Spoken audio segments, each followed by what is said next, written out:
자꾸만 회개한다면 구원받지 못한 것입니까? 이거 어떻게 생각하세요? 그리스도인이 된 사람에게는 회개의 두 종류가 있습니다. 자, 이거 잘 들으세요. 이것도 어떤 종류냐? 심판받을 하나님 앞에서 죄인으로서 회개하는 거예요. 그리고 또 하나는 뭐냐면요. 아버지 하나님 앞에서 아들로서 회개하는 거예요. 이건 차원이 다른 겁니다. 이 두 가지는 분명히 다른 겁니다.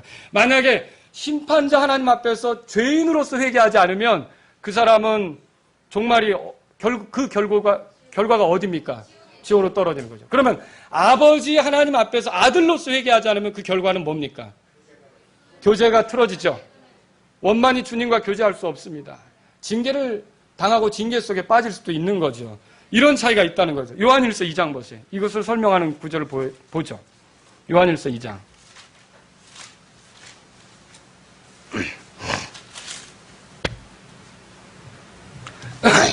1절입니다. 이게 사도 바울이 나의 어린 자녀들아 이렇게 말했을 때 믿지 않는 사람입니까? 믿는 사람입니까? 믿는 사람이죠. 2장 1절 다 같이 읽겠습니다. 시작. 나의 어린 자녀들아 내가 이것들을 너에게 쓰는 것은 너희가 죄를 짓지 아니하게 하려 함이라.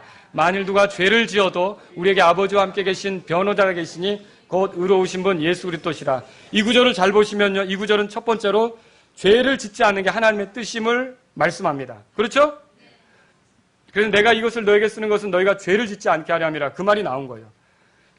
그리고 이 구절은 두 번째로 그리스도인도 죄를 지을 수 있다는 걸 보여줘요. 그 상태에 문제가 생길 수 있다는 거죠. 그죠? 그래서 누가 죄를 지어도 그 말이 그래서 나온 거예요. 아시겠죠?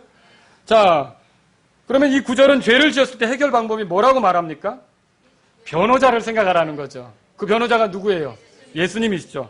그 변호자는요, 여기 이렇게 돼 있어요. 심판자와 함께 계신 변호자입니까? 아버지와 함께 계신 변호자입니까? 우리에게는요, 그렇게 소개한다는 거죠. 이 구절이 심판자와 함께 계신 변호자가 아니라 아버지와 함께 계신, 우리의 아버지라는 거죠. 우리가 부족한 게 드러났다고 해서 아버지와 아들 관계는 틀어지는 게 아닙니다.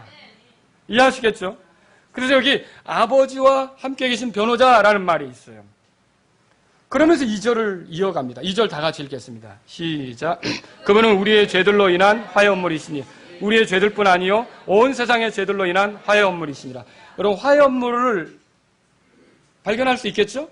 그럼 화해언물을 왜 얘기합니까? 죄의 성격을 제가 다음에 말씀드리겠지만 죄의 성격이 뭐예요? 하나님을 공격하는 거, 대적하는 거라 했잖아요.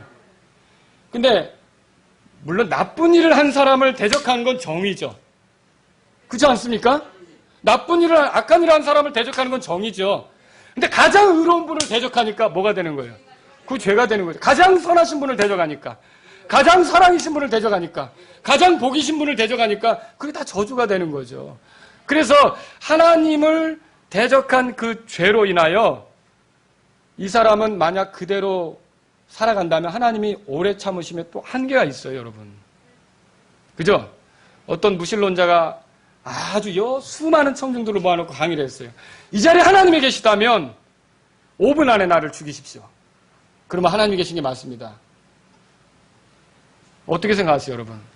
그 사람은 하나님 몰라도 너무 모르는 거예요. 하나님이 겨우 5분 참으실 줄로 아세요? 하나님은 그 사람 생애 동안 참으셔요. 이게 굉장히 하나님의 참으심이죠. 오래 참으시는 거죠, 하나님이. 그 바보 같으니까 하나님을 진짜 모르니까 그런 식으로 자기가 원하는 대로 움직여주는 하나님을 생각하는데 그 사람은 5분 참는 게 많이 참는 걸로 생각했지만 하나님은 굉장히 오래 참으신다는 거죠. 근데 이렇게 오래 참으시는 하나님을 죄로, 그러니까 하나님을 대적했다면요, 마침내 하나님께서 참으심을 끝낼 때는 어떻게 될까요? 하나님의 진노가 쏟아질 거 아닙니까? 그 진노를 피하려면 뭐가 필요한 겁니까? 잘못했으면 화해가 필요하죠. 그래서 나온 게 화해헌물이라는 거죠. 화해헌물. 자, 우리가 읽은 요한일서 2장 2절을 보세요. 여기에 이 구절은요, 우리에게 하나님을 대적한 사람들이 어떻게 하나님과 화해되는지를 보여주시는데 화해헌물을 통해서 화해된다고 보여주는 거예요. 예수님이 흘리신 피를 믿는 믿음을 가진 사람들에게 예수님 자신이 화해헌물이 되어주는 걸 믿으십니까? 로마서 3장 24절에 써 있잖아요. 그죠?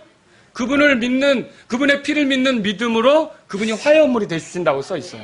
자, 이 구절은요, 하나님을 대적하는 두 가지의 경우를 보여줍니다. 구원받지 못한 자들도 하나님과 화해가 필요해요. 그래서 예수님을 온 세상의 죄들로 인한 화해 헌물이라고 되어 있어요. 누구를 위해 화해 헌물이 필요하다고요? 구원받지 못한, 그러니까 온 세상의 사람. 그래서 저희가 예수님을 처음 믿을 때 바로 온 세상의 죄들로 인한 화해 헌물이 되신 예수님으로 인해 하나님과 화해가 된 거죠. 이렇게 해서 하나님과 화해가 된 사람은 구원받은 겁니까? 네, 구원받은 거죠. 그런데 여기에 또 보니까 우리의 죄들로 인한 화해 헌물이라는 표현이 나와요. 이건 뭡니까? 예수님은 구원받기 전에 그 죄인들을 위해 온 세상을 위한 화해 헌물도 되시지만 구원받은 우리가 하나님 앞에 살아가면서 불편한 죄가 드러났을 때 하나님하고 또 불편해진 거 아닙니까?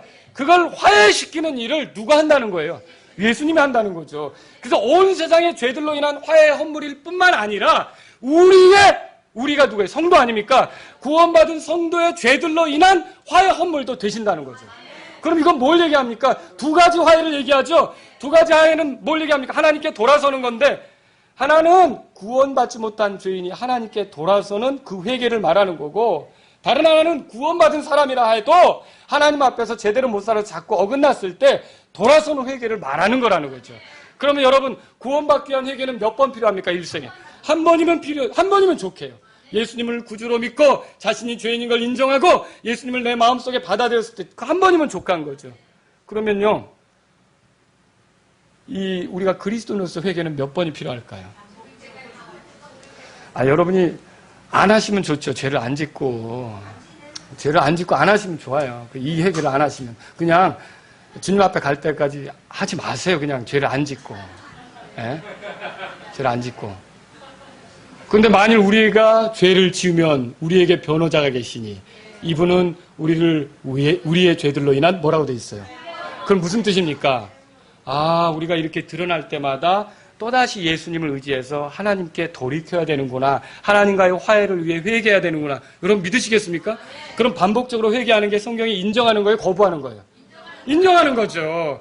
그래서 단 한 번 회개도 우리의 구원을 위해 필요하지만 단회적 회개라고 할 수 있겠죠? 우리의 삶에 나타나는 반복적 회개도 여러분이 계속 거룩한 삶을 위해서라면 하나님의 아들다운 삶을 위해서라면 반드시 필요하다는 것을 인정하셔야 되는 거죠.